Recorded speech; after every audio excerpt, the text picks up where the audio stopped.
In the heart of America, where the highways wind through forests thick with mystery, there lurks a sinister presence. This presence is not simply a fleeting specter or an ephemeral ghost, but a tangible exemplification of the darkness that can seep into the world. Amidst the towering trees of the wilderness, where the only sounds are the rustling of leaves and the hushed whispers of the wind, this ominous entity stakes its claim. Nestled within the labyrinth of twisted paths and forgotten trails, it embodies the very essence of fear, dread, and apprehension. This dread is not one that can be brushed away with logical reasoning or factual evidence, but one that clings, unshakable, persistent, breeding anxiety in each passing traveler. It is in this environment, one that is shrouded in the deceptive silence of nature, where this menacing presence thrives. A shadow. It haunts the open roads, the vast stretches of desolate tarmac that cut through the lush green. The arteries of the wilderness.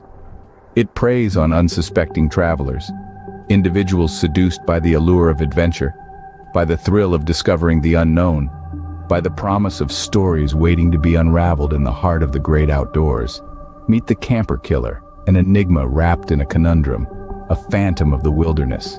They are the embodiment uncanny, the disturbingly familiar yet unsettlingly alien. They move silently, as though they were a part of the forest itself, a wraith blending seamlessly with the shadows, leaving no physical trace but an all-pervasive sense of dread and fear that seems to linger in the air. They are a predator, and wilderness is their hunting ground. They strike without warning, catching their victims unaware amidst the deceptive tranquility of the environment. Each victim, a solitary figure drawn to the wilderness, becomes lost to the world, their stories forever engulfed by the forest. In the wilderness, tales of the camper killer morph into folklore, whispered around campfires and passed down through generations, their truth blurred with time, becoming inseparable from the fabric of the forest itself.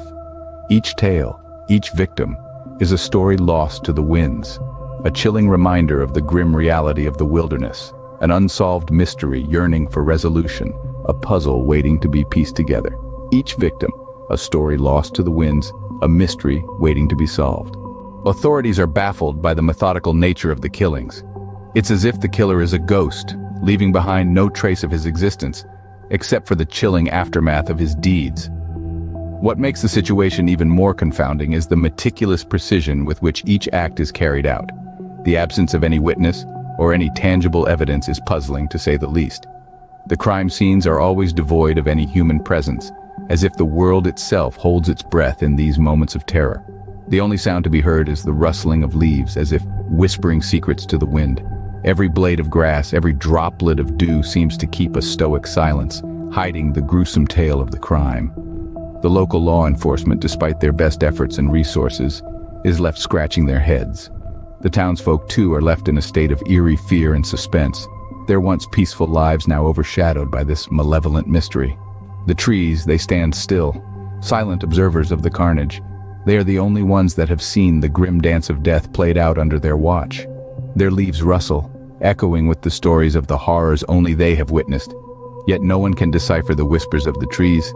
They bear witness to the horrors that unfold beneath their branches. Only they know the truth, and yet they stand there, mute spectators, their secrets trapped in the depths of their age-old bark. As fear grips the heartland, one question echoes through the wilderness: who will be next to fall victim to the camper killer's deadly game? This question, this constant drum of dread, reverberates through the vast expanses of the American terrain, shaking the very roots of its freedom and bravery. In the land of the free, where the roads stretch endlessly from the sun-kissed shores of the west to the bustling cities of the east, the fear is palpable. It clings to the rustling leaves of the forests, whispers in the wind that rustles through the undergrowth, and shivers in the star-studded skies that blanket the wilderness. It is a fear that lingers, echoing through the deserted highways and thick forests, the fear of the unknown, the fear of the camper killer. This menace, this specter, this phantom of terror known only as the camper killer, has cast dark shadow over the heartland. Their victims are chosen seemingly at random, victims whose only mistake was to venture into the wilderness in pursuit of freedom, adventure, or simply peace. Their lives are suddenly cut short, their dreams violently snuffed out in the land that promised endless possibilities. The land of the free has been transformed into a hunting ground, a deadly game of cat and mouse where the mouse never wins. The highways that once symbolized the country's vast expanses of open space now stretch endlessly into uncertainty. The forests that once whispered of ancient secrets and promised adventure now only whisper secrets of a different kind, secrets of fear, dread, and death. In the silence of the wilderness, haunted by the specter of the camper killer, one can almost hear the whispered warnings of the trees, the sighing of the winds, and the rustling of the undergrowth. Every shadow seems a potential danger. Every rustle of leaves sends a shiver of fear down the spine. Every snap of a twig echoes like a gunshot in the deadly quiet. The fear has seeped into the soil, tainted the air, and cast a dark pallor over the once vibrant landscape.